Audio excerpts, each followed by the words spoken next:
Ladies and gentlemen, the sole mastermind behind the Aries system, my son Brent. The applause was thunderous. I stood motionless as my father Edward passed the microphone to my brother, a gambling addict who couldn't write a single line of code.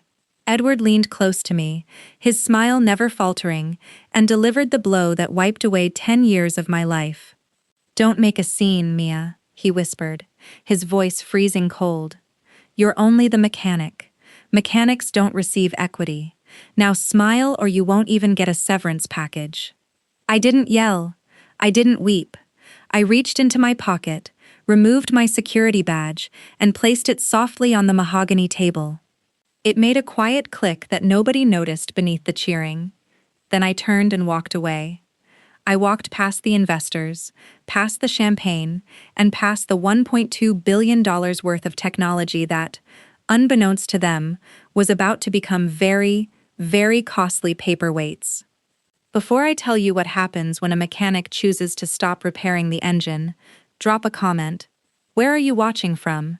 And have you ever had someone steal credit for your life's work?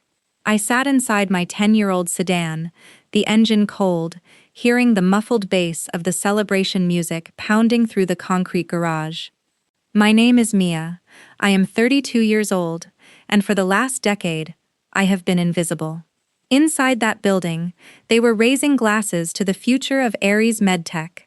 They were celebrating the Class 3 robotic prosthetics that could allow a paralyzed man to run a marathon. But they had no idea how those machines truly worked. They didn't know that every single line of code, every safety protocol, and every FDA compliance log carried my digital fingerprint. My brother Brent, the architect, Brent couldn't even spell compliance. He was a gambling addict who treated the company accounts like his own personal casino. I spent my 20s cleaning up his disasters. I worked 18-hour days correcting his mistakes, hiding his tracks, and making certain that our technology didn't accidentally kill someone. I signed every safety log because Brent didn't hold the license. I was the safety net that caught him whenever he fell. You might wonder why I stayed. Why did I allow them to exploit me for 10 years? It was a question I asked myself every time I drove home alone while they went on vacations I had paid for. The truth isn't simple. It's what psychologists call the trap of normalized cruelty. My father, Edward, didn't destroy me in a single day. He wore me down slowly, deliberately since I was a child. He taught me that love was conditional. He taught me that my worth wasn't inherent. It was functional. I was valuable only when I was useful. I remember when I was 12, I won the state science fair. I raced home, overflowing with pride, clutching the blue ribbon. Edward didn't even glance at it. He simply pointed toward Brent, who was crying over a broken toy car. "Fix it, Mia," he had said. "Your brother is the statue. You are the pedestal. Without you, he falls. So don't you dare move." That was the lesson. I wasn't the artwork. I was the support structure. I wasn't the star. I was the gravity keeping their world from spinning apart. They conditioned me to be unseen. They conditioned me to believe that being the good daughter meant setting myself ablaze just to keep them warm. They believed that conditioning would last forever. They believed I would disappear quietly, because that's what pedestals do. They remain still while the statue receives the glory. But they forgot one thing. If you remove the pedestal, the statue doesn't simply look less impressive. It crashes to the ground and breaks into a million pieces. I stared at my hands. These were the hands that wrote the code. These were the hands that protected the safety of thousands of patients, and these were the hands holding the only key to the kingdom.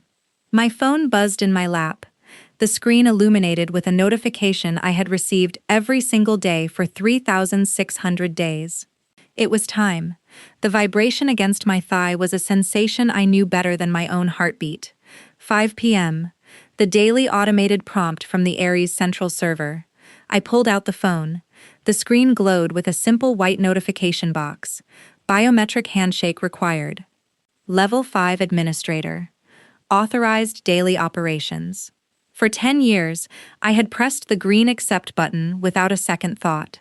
I pressed it on Christmas morning, while my family opened presents without me. I pressed it during my best friend's wedding reception, while hiding in the bathroom. I pressed it while I had the flu, while I was on dates, and while I was burying my grandmother. That button was the leash, keeping the billion-dollar dog walking in a straight line. Edward believed he had stripped me of my power when he took my plastic security badge. He thought firing me meant I was gone. He forgot that he hadn't merely built a company, he had built a kingdom of Class 3 medical devices that required a licensed monarch to operate, and he had just banished the queen. I balanced my tablet against the steering wheel. The company was broadcasting the event live for the global markets. On the screen, Edward was laughing, tapping his glass against the lead investor's flute. Behind him, the Ares Mark IV prototype arm was playing a delicate piano sonata, its titanium fingers moving with effortless grace. It was a masterpiece of engineering. My masterpiece. Zero equity, I whispered. I glanced down at my phone. My thumb hovered above the screen. The green button meant safety. It meant preserving the peace.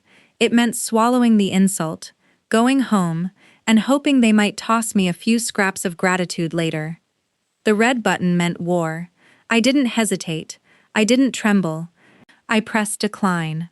On my phone, a new message appeared. Authorization denied. Initiating emergency protocol. I looked back at the tablet's live stream. The piano music stopped instantly. The Ares arm didn't simply slow down. It froze mid-strike, its fingers stiff, locked in a protective rigor mortis. The sudden silence in the boardroom was louder than the applause had been. Edward frowned, tapping his glass again, assuming it was a pause in the program. He turned toward the prototype and waved his hand, expecting the motion sensors to detect him. The arm remained dead. Then came the sound. A low, rhythmic pulse began blaring from the display console. It was the FDA-mandated alarm for an unsupervised device. Beep, beep, beep. The investor stopped drinking. They traded bewildered glances. Brent hurried over to the console, his face drained of color. I watched him desperately tapping the screen, trying to bypass the lock. He looked like a child attempting to fly a spaceship by pounding on the dashboard. A huge red banner rolled across the presentation screen behind them, replacing the Ares logo. It was sharp, unmistakable, and impossible to overlook. System locked down. Unauthorized operation. Licensed supervisor missing. All units disabled. Edward's smile disappeared. He whirled around. His eyes swept the room, scanning the crowd, searching for the one person he had just discarded like garbage. I took a sip from the lukewarm water bottle in my cup holder. The show had only just started. The silence inside my car was broken by the ringtone I had assigned to my father, a harsh, repetitive siren. The name Edward flashed across the dashboard screen like a warning. I answered. I didn't say hello. I didn't need to turn it back on. His voice was so loud it distorted the speaker. I could hear the chaos behind him, investors yelling, chairs scraping, the relentless beeping of the FDA alarm. Turn it back on right now, Mia. I know you did this.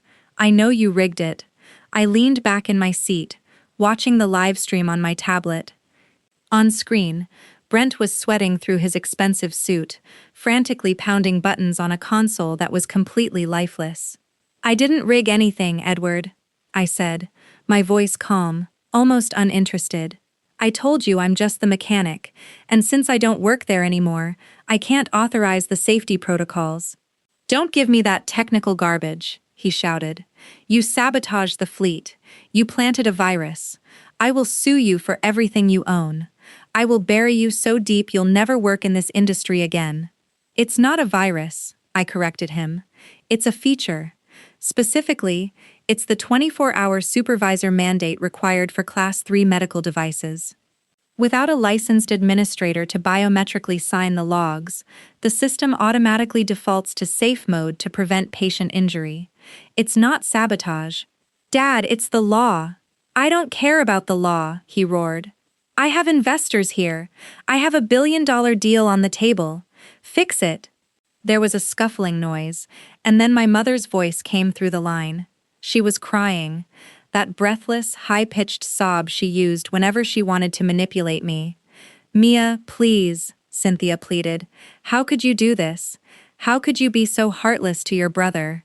This was his big night. He needs this victory. Why are you trying to destroy this family?" I closed my eyes for a moment. There was the classic pivot.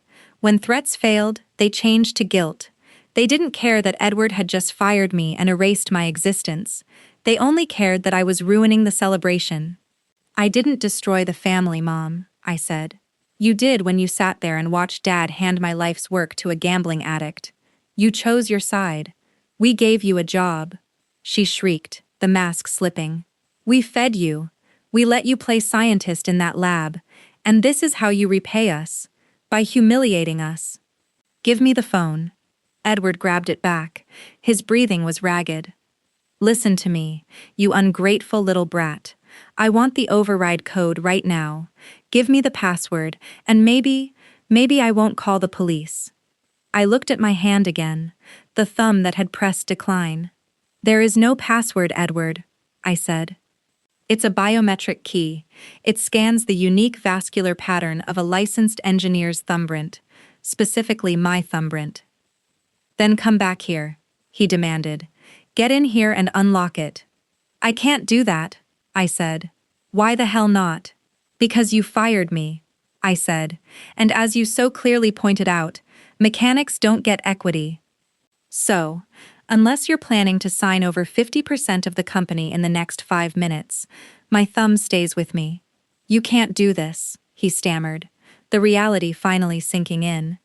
"You can't just walk away with the keys to a billion-dollar company." "I just did," I said. "Good luck with the investors, Dad. I hear they hate surprises." I tapped the red end call icon on the screen. The connection was cut. The siren stopped.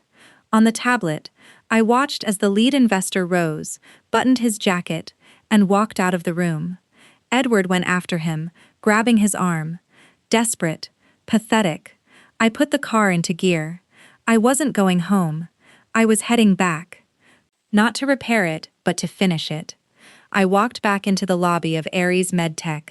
The security guard, old Mr. Henderson, couldn't meet my eyes. He simply buzzed me through the turnstile with a trembling hand. I took the elevator up to the penthouse floor. I expected lawyers. I expected a settlement proposal. I expected Edward to push a sheet of paper across the table with a number containing too many zeros, trying to purchase back his dignity. I was naive. I forgot that when you corner a narcissist, they don't negotiate, they destroy. The boardroom doors were open. The atmosphere inside was thick, suffocating. The investors were still there, seated in strained silence. Brent was leaning against the wall, scrolling through his phone, looking bored. Edward stood at the head of the table. He wasn't sweating anymore. He wasn't shouting. He was adjusting his cufflinks, appearing calm. Too calm. "I'm here," I said, stepping into the room. "Let's discuss the equity I was denied." Edward looked up. He didn't smile. He stared at me with a display of such deep sadness that for a moment I almost believed it myself. "I'm sorry, Mia," he said softly. "I really didn't want it to end this way." "End what way? Like this?" He nodded toward the side door. It flew open. 4 men in windbreakers rushed in. They didn't look like corporate attorneys. They moved with the aggressive precision of law enforcement. On the backs of their jackets, in bold yellow letters, FBI. My blood turned cold. "Mia Vance," the lead agent barked, crossing the room in 3 strides. "Hands where I can see them. What is this?" I asked, stepping backward. "I didn't do anything. We have a sworn affidavit from the CEO of Ares MedTech alleging corporate espionage, wire fraud, and the deployment of malicious ransomware," the agent said. He seized my wrist, spinning me around. I looked at Edward. He was shaking his head, playing the devastated father flawlessly. He lifted a thick manila folder. "She rigged the system," Edward told the agents, his voice trembling with fake emotion. "We have the logs." She planted a virus to hold the company hostage. She demanded 50% of the shares to unlock it. It's extortion. The cold steel of the handcuffs snapped around my wrists. The sound echoed throughout the silent room. I stood there physically restrained, while the people I had served for a decade watched. The lead investors stared at me with complete disgust. To them, I wasn't the architect anymore. I was merely a bitter, unstable former employee, trying to destroy the building. I didn't plant a virus, I said, my voice trembling despite my best efforts.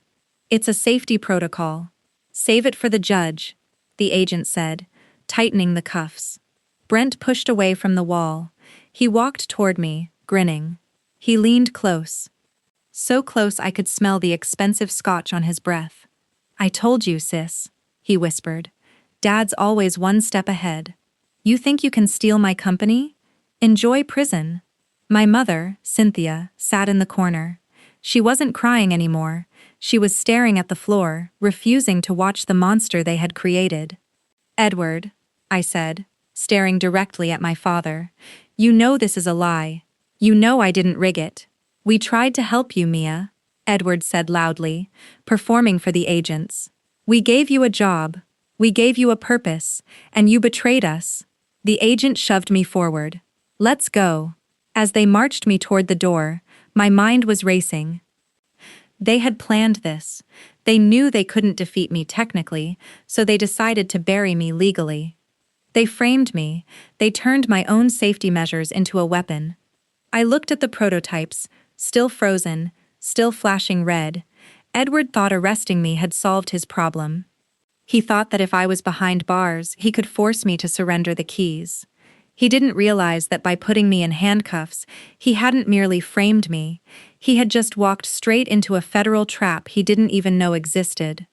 The agent read me my rights, but I kept my eyes fixed on the flashing message behind Edward. System Lockdown FD Protocol, 21-11. Edward was glowing with triumph. He had taken my work, erased me from the company, and now intended to imprison me to finish the job. But he forgot about the lead investor. Wait, the investor said, pointing at the screen. That error code isn't a virus. It's federal compliance. I told the agent to search 21 CFR Part 11. When he checked, the truth came out quickly. Removing me, the only licensed regulatory supervisor, shut the facility down by law, and exposed the company for operating illegally, a felony. I told him to examine the logs. They weren't hacks, they were my safety audits. And behind them was the real scandal.